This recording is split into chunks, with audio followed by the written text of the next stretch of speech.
It was about 9 in the morning when I got this email. I opened the email. The topic was about relationship with God. And as I read it, I could just already feel it affecting me emotionally. It's been kind of a rough couple of weeks. And so I could just feel the prompt and the message kind of slowly working into me. And I think that's because it talks about having a fuller relationship with God. And what this brought up for me was right now that I've been working on that in a really devoted way for the past few years. And as I find that relationship growing, it feels somewhat like a roller coaster.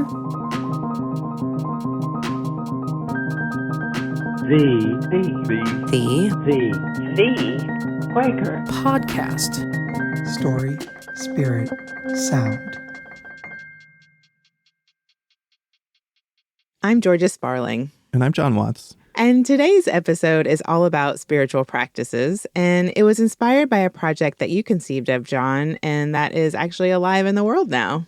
Yeah, I'm so excited about this. So at the beginning of April, after many months of development, we launched the Daily Quaker Message. And I know many of our listeners have already signed up and are receiving those emails, but for those who haven't yet... Yeah, I'm sure you'll say this later, but if you want to pause this episode and go subscribe, it's free and easy. Just go to dailyquaker.com. We've had over 700 people sign up in its first month, so we're really excited. Oh, that's really awesome. You know, we're going to hear more about the Daily Quaker later when we bring on Maeve, who is our newsletter and social media manager. But while I've got you here, will you talk about why you wanted to start this project? So yeah, I've been making online Quaker media for well over a decade now, and that's all mainly been focused on these big ideas. You know, what does modern Quakerism look like? Where did it come from? You know, and now these stories of spiritual courage. But as I travel and meet viewers and listeners, I've always heard this question from folks who say, you know, I watched a video or I listened to an episode and I'm excited to try this out. Like, what does being a Quaker every day look like? So the Daily Quaker Message is an answer to that. Whether you're a seasoned friend or you're just wanting to dip a toe into the water, the Daily Quaker Message is designed to accompany you on that journey. How have you benefited from daily spiritual practices?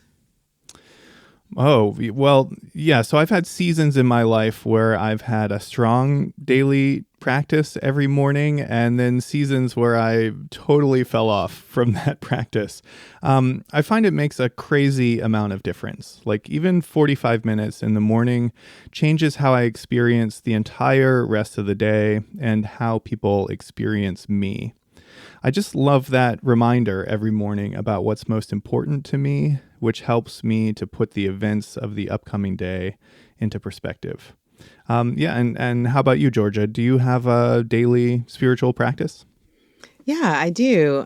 Personally, Bible study and prayer are the things that I try to practice every day as a way to learn about God, about my relationship with God, to bring my attention and intention where it needs to be.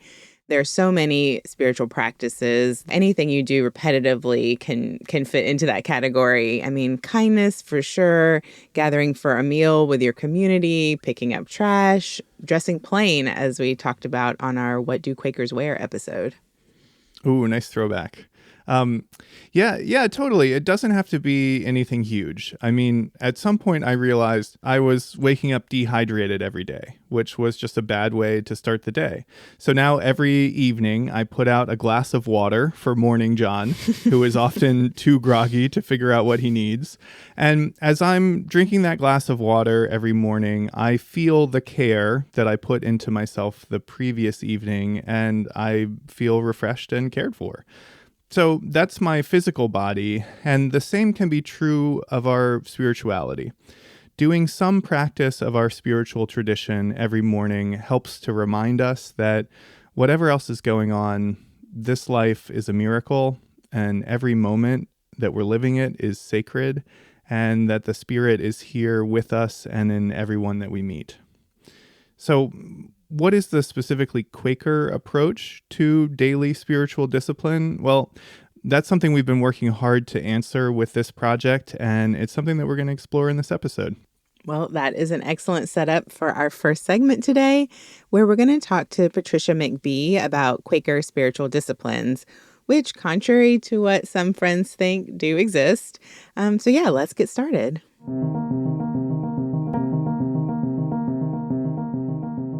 In 2003, Patricia McBee published an article in Friends Journal called Quaker Spiritual Disciplines for Hard Times. A friend of mine commented to me that people didn't believe Quakers had any spiritual disciplines, and that lots of friends looked elsewhere to centering prayer or to Buddhist meditation or to reading the Sufi mystics. But this friend also said that Quakers do, in fact, have spiritual practices or disciplines. They just don't always use that terminology. And so that got me to think about what some of those Quaker spiritual disciplines are and how we actually do practice them. She already read widely, and so she did some research. 5 areas of Quaker spiritual disciplines emerged. If you ask a group of Quakers, do they know anything about these things? They won't recognize the terminology and they'll go, I don't know, what was she talking about? But in fact, many Quakers practice these things all the time. Now, the first discipline is one that Quakers of old called retirement, which is to step back out of the busyness of whatever's going on and give yourself an opportunity to tap your inner wisdom.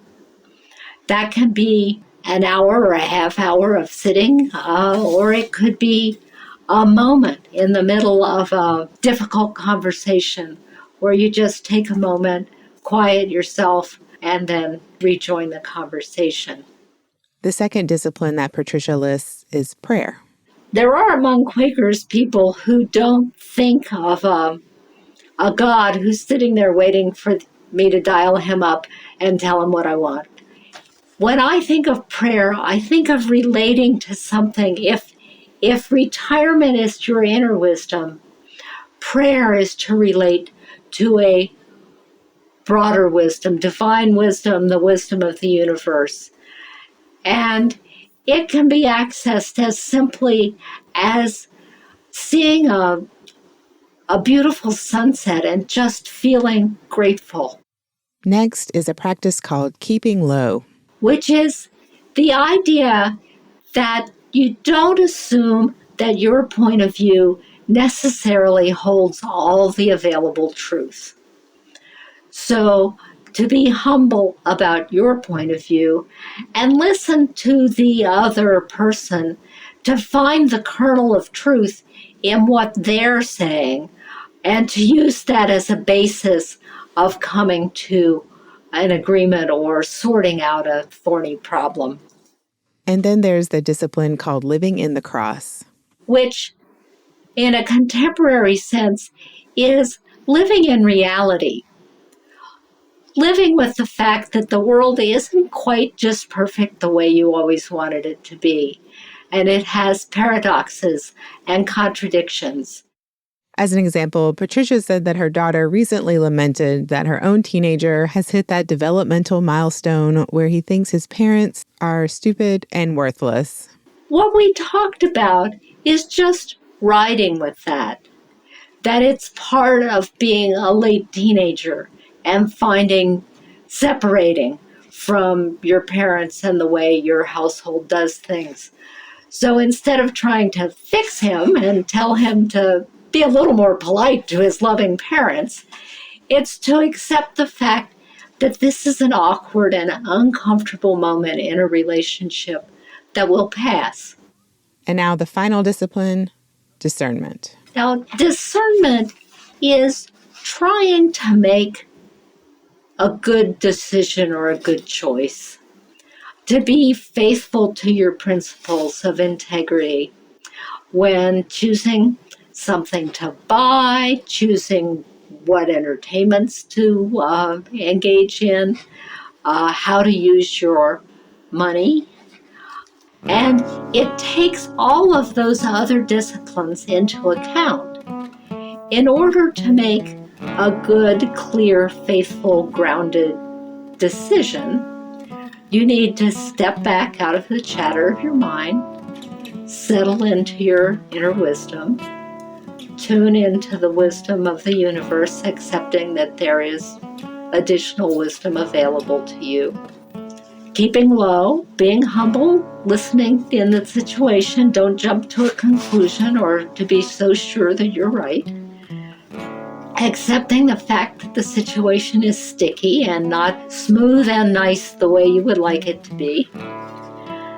And then pulling all that together to open your heart to possibility. And doing this in community. Okay, so I've gathered that among some friends, the phrase spiritual discipline has a very negative connotation, and Patricia spoke to that. Among program silent Quakers, there's an avoidance of ritual and an avoidance of creed, and so there's an avoidance of having anybody tell you what to do, too. So the idea of spiritual disciplines for some Quakers, at least initially, doesn't sound like anything they want to be part of. That it's somehow being imposed on them, like the discipline that your mother or your teacher imposes, as opposed to the disciplines that your coach imposes. So I think of disciplines as skill building, as a kind of spiritual calisthenics, so that you're ready to be present in the world. It can be daunting to undertake a new spiritual discipline, and for some, it can feel oppressive. But Patricia sees Quaker disciplines differently. One of the beauties of Quaker practice is that there's also no limit. And so I would advise somebody to go to what comes at hand and feels easy or inviting. And she says, try different things. If one thing doesn't work, that doesn't mean that spiritual disciplines aren't for you. Patricia also recommends doing this in community. Ask friends what they do, maybe even meet together. A person can just feel so much lighter in the world if there is some place, some touchstone, some teaching or teacher that helps you not carry all the weight on your own shoulders. To know that you're part of this great universe of which we're as an essential part. We're related to the birds, the bees, the trees, the clouds, the stars, and the 8 billion other human beings. And we can all work together for a better world.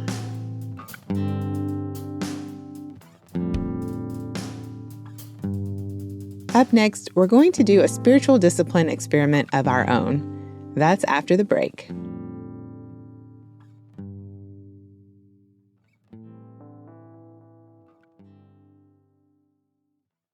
Hello, dear listener. It's Jon here, and I wanted to hop on and tell you about something exciting we are starting in 2024. By now, you've probably gotten used to a short piece in this mid-episode break telling the story of a listener and asking you to become a monthly supporter of the podcast. I've heard from a surprising number of listeners that it's actually one of their favorite segments on the show, and that's pretty cool considering that it's basically an ad.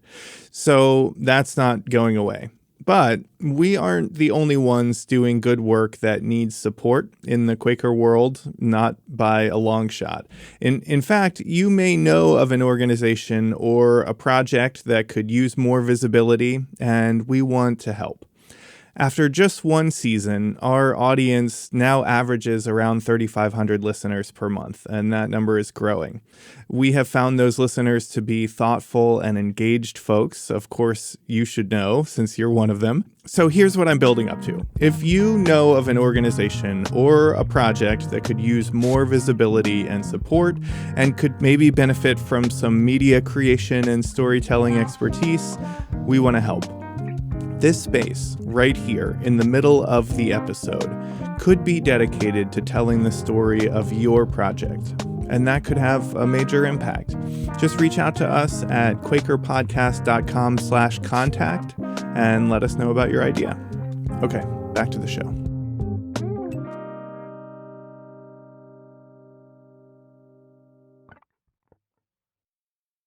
And we're back. So it's about time that I introduced you to my colleague, Maeve Sutherland. Maeve is the person behind the Daily Quaker Message. And actually, if you were listening at the beginning of this season, she came on briefly to discuss what the message was about and then to introduce your moment of Quaker Zen, which has been at the end of every episode. So hi, Maeve. Welcome back. Hi, Georgia. You know, I was a fan of the podcast before I was your colleague, so this is a thrill for me to be on. Yeah, well, I'm happy to have you here.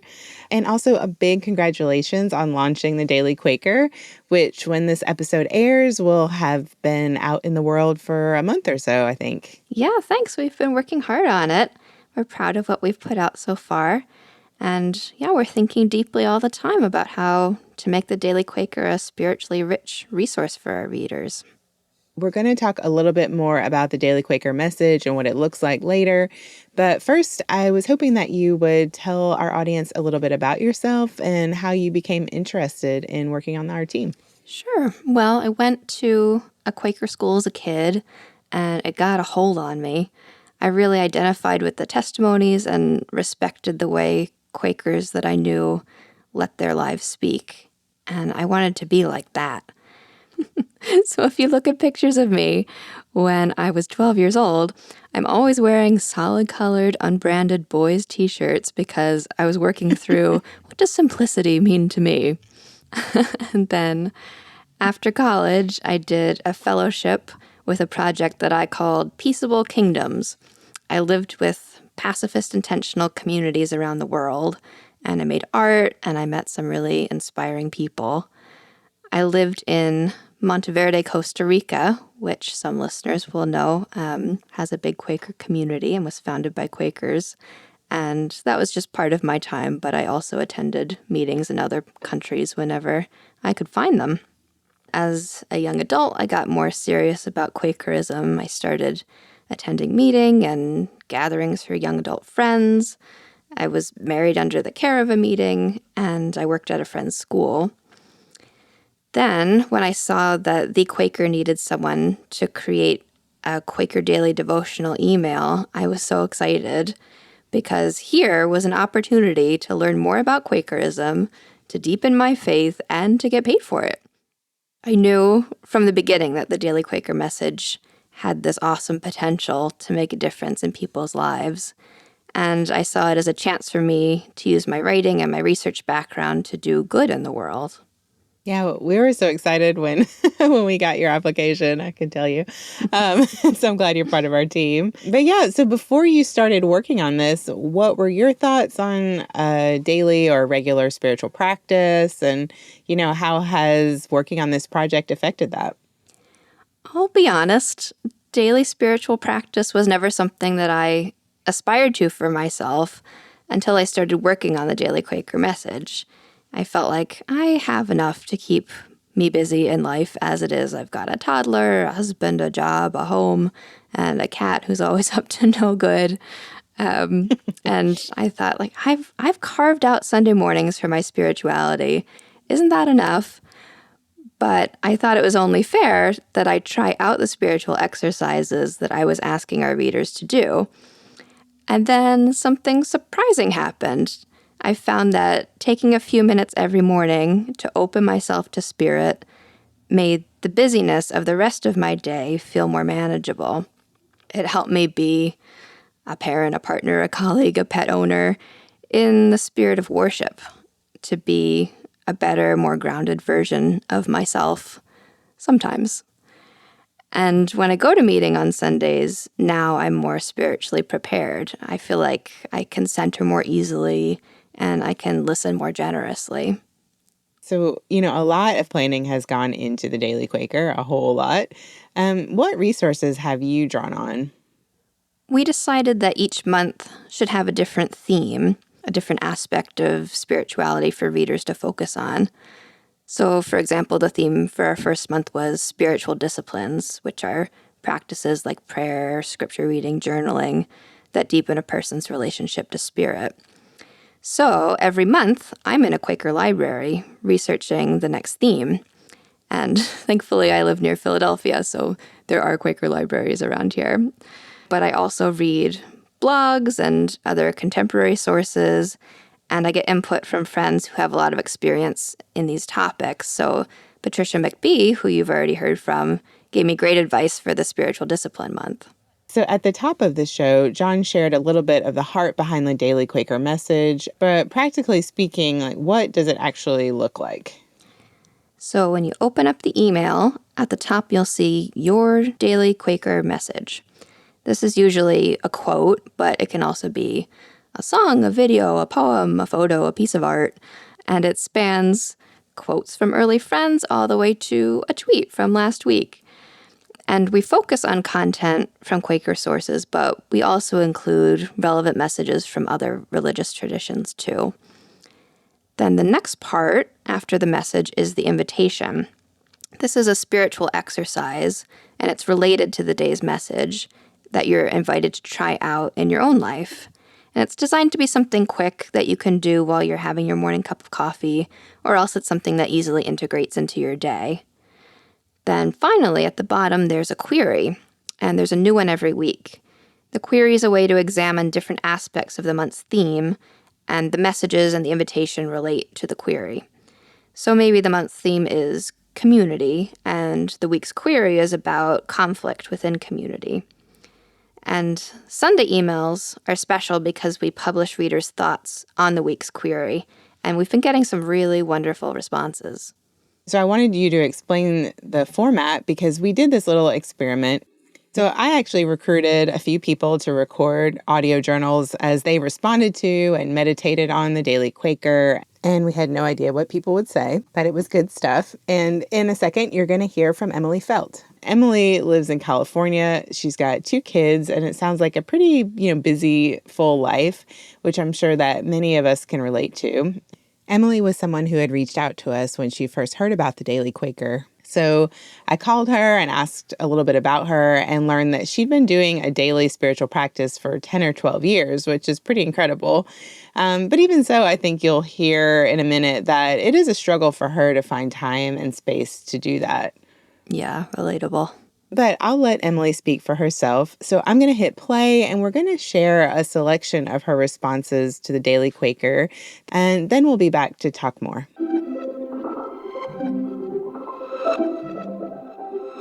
Hi, this is Emily Felt. It is March 13th, and this is my reflection on the Daily Quaker Message. So this morning I got up. I had a pretty calm morning. I happened to find myself in the state of Washington and in a spot where there are lots of mountains around, and I've come up here for a bit of rest and retreat. So it's the perfect day to contemplate my Quaker message. Today's prompt actually really resonated with me.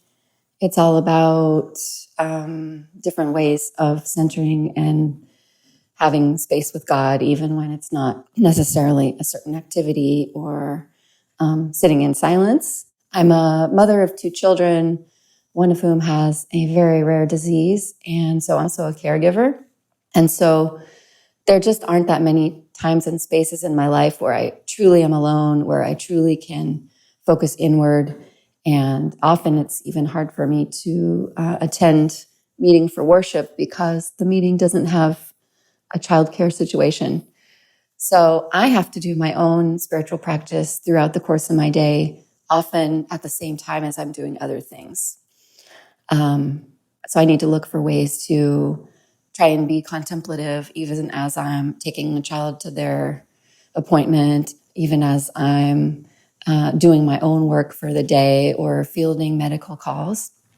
So it was nice to see this prompt and remind myself that there's so many different ways of connecting with God, and I don't need to feel like there's only one way and I'm not doing it right.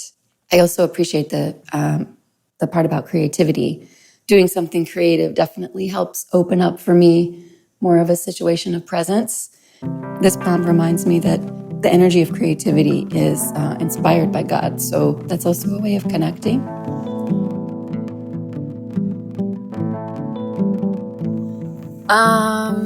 What did I do today? Well, I opened the email when I got to my workplace around 8 in the morning. Today's message included the idea of trying out a new way of incorporating it into the day. So I chose to read it 2 times and to read it out loud. The first part of the message is about listening spirituality and which types of practices are supportive of inner listening. And so I made this list and I wrote down things like doing spiritual study through reading texts, journaling, being coached by others. Also, I realized that being in nature, I'm a little nature deprived, and being in nature is a way that I find the ability to do spiritual listening and feel God's presence in my life when I'm in nature. I also wrote down making gratitude lists. So sometimes, especially if I'm just feeling like my day's really off and I'm not very connected, not really feeling all of the beautiful things and blessings around me, I'll just sit down and make a list of everything that I'm grateful for. Then I made a list of many of the things that I want to do but don't do for whatever reason. Sometimes these things, I feel guilty about not doing them. Like I'd really like to attend meeting for worship more frequently. It's a place where I really feel good and feel God's presence in my life when I'm at meeting for worship in silence. I always read and know and think and feel that being in silence is one of the most important things for spiritual practice. And yet my current phase of life with children and caregiving and working and living in a very virtual, digital, information-driven society really has squeezed out any way of really having that time in my life. So I'm feeling sad about that.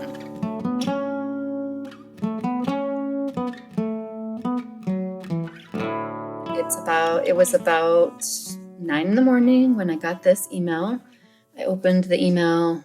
The topic was about relationship with God. And as I read it, I could just already feel it affecting me emotionally. It's been kind of a rough couple of weeks. And so I could just feel the prompt and the message kind of slowly working into me. And I think that's because it talks about having a fuller relationship with God. And what this brought up for me was right now that I've been working on that in a really devoted way for the past few years. And as I find that relationship growing, it feels somewhat like a roller coaster. This deep relationship with God right now in my life, it looks like issues coming up where I have more of an opportunity to turn towards God and trust and have faith. And that involves seeing how I can find peace even during struggle or conflict, and above all, uncertainty, which is very hard to sit with. So the prompt and reflections have kind of a calming effect. It's like part of the practice. And there's also just a little lingering anxiety underneath, which was something that I woke up with in the morning today, with a lot of things to do. So I'm aware that these prompts come in by email and they're mixed in with like a lot of other things that could be stressful. But I like them. I like having that, 5 minutes of a little bit of joy, a little bit of something powerful amidst all of those things. So those are my reflections for this prompt for today. And that's about it. Today's message was a little bit different. Today's message was, what do they mean by the light of God? I came to my co-working space this morning so I could escape my family and get some work done today, Sunday, just to prepare for the week. And I decided as I sat down to my computer that I would start this little mini work day by engaging with the Daily Quaker Message. So I sat down at my computer. I had a cup of tea with me. I was reading sort of like what it was about and looking at the images. And then I got down to a video of Rex Ambler, who I remember studying in my studies at Earlham School of Religion. And I have to say, I said, how long is this video? I checked it. It looked like it's 10 minutes long, which seems kind of long for me, given that I was trying to come and get work done this morning. But I was truly captivated by this video. I was absolutely excited to check it out. I can't say why. And I ended up watching the entire video in its entirety. And I took some notes even, like down on a piece of paper of stuff I wanted to remember. It helped calm me down a little bit. I feel a little more grounded after watching it. So I went on ahead and read the reflections after the video, which I also really liked, really appreciated. And then I decided I would just sit down and record this feedback. This was an interesting reflection for me. I've loved all of the opportunities over the course of this whole week to engage and reflect. I've appreciated them, and this one I think was somewhat special just because of the way that this particular video came to me at the right place and the right time.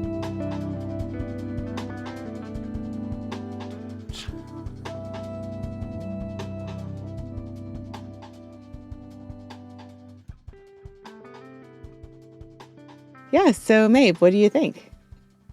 Wow, I'm so grateful to Emily for keeping this journal and being vulnerable with us. I'm glad that some of the messages met her where she was, and some of that is chance, and some of that is the brilliance of the Quaker visionaries whose thoughts we share in the messages. I appreciated hearing about how she's often fitting her spiritual practice in while she's doing other things, like she said, driving to appointments, and that she doesn't always have time for silence or even time to herself. And that's important for me to keep in mind as I'm writing the invitations. I noticed that Emily said a few times that the prompts were calming to her in moments when she was feeling anxious or stressed. And I really like the idea of the Daily Quaker Message as a little oasis of peace in people's days. Though some of the messages and invitations, they are intended to be spiritually challenging too. I think just hearing the phrase like spiritual practice can elicit some feelings in people. It sounds like a very hard thing to do, and maybe an easy thing to skip over. For sure. The Daily Quaker Message is designed to support a daily spiritual practice, but it's a tool that I hope people will use in the way that works best for them. If you only want to read the Sunday issue, that's great. If you want to save them all up and read 30 of them on vacation, great. These are all valid ways to engage with the Daily Quaker. Spirituality is so personal, and it's not one size fits all. And of course, if you're starting a daily spiritual practice from scratch, you're going to stumble a few times, just like when you're trying to form any new habit. And that's what it's like to grow. We do keep that in mind, how hard it is, and we try to make it as easy as possible on our readers because the email is short and sweet and still profound. So we had 4 people keeping these audio journals as they tried out the Daily Quaker Message. Were there themes that popped up? Yeah, there were actually. I think everyone mentioned their challenges with carving out space to do a daily practice. My friend Molly Shea, she's a non-Quaker like myself, but I asked her to be part of this project, and I thought she had some really interesting things to say about trying to find that silence. So I thought I'd share that clip. Here's Molly. Even though I appreciate the Quaker search for silence, sometimes that search for silence just amplifies how loud everything is around you. And I kind of wonder about how Quakers or other people who are in spiritual quests deal with that adjustment. Like when you quiet down and you're trying to find truth and you're trying to find meaning and trying to find guidance, and you're trying to get quiet to hear, yet everything else is getting louder and more distracting and more annoying. How do you continue to quiet it down so you can hear?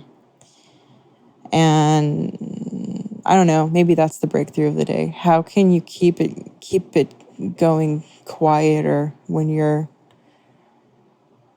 already halfway deafened everything, and yet everything gets amplified? Yes. Sometimes incorporating more silence into your life can really put the contrast between silence and noise into relief. Something that I've learned from reading Quaker mystics is that with a certain amount of practice, you can carry this well of silence and stillness inside you and dip into it regularly, even as you're outwardly dealing with the noise of daily life. And that's not something that I always achieve myself, but I'm aspiring toward it. I think a lot of people, both Quaker and not, are feeling a pull to develop healthy spiritual practices. Yeah, we had Quakers and non-Quakers participating in this experiment, and it goes to show that the Daily Quaker is for everybody. It's for longtime friends, it's for seekers, it's for anyone who would like to enrich an existing practice or start one from scratch. And spirituality is valuable to everybody, Quakers and non-Quakers alike. And that actually reminds me of another clip from my friend Molly. This is one that she recorded at 4:30 a.m. while she was walking her dog. So you'll hear some crickets in the background. But yeah, here's Molly. So this project's been fun because it's been requiring me to kind of ask questions of faith that I don't often give myself. I think I just sort of live and try to be as morally on the up and up as I can be. And having some sort of presence that you're acknowledging that is hopefully on your side.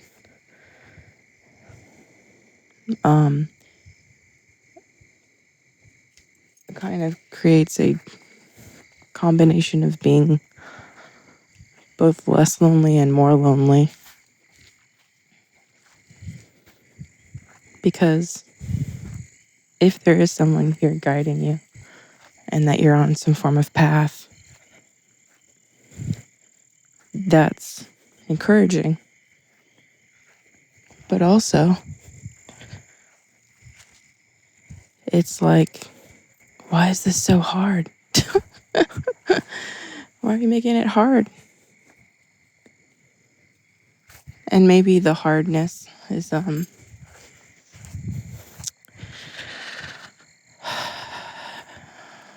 like what we're trying to mitigate, like make it less hard by faith.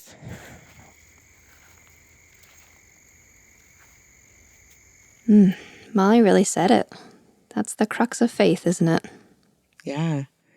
Yeah, and you've gotten a lot of great feedback during this whole process, right? Yeah, but we still consider the Daily Quaker Message to be in its pilot phase, and so we want more feedback from our readers about what we should change, what we should improve. We want this to be the most useful tool it can be. So there's a survey on our website, dailyquaker.com, and at the bottom of every email if you're a subscriber. And if you want to start getting these in your inbox every day, please head over to dailyquaker.com, and you can also find the archive of past Daily Quaker messages. Go ahead and sign up. And Maeve, thanks so much for coming on and telling us about this. Thanks, Georgia.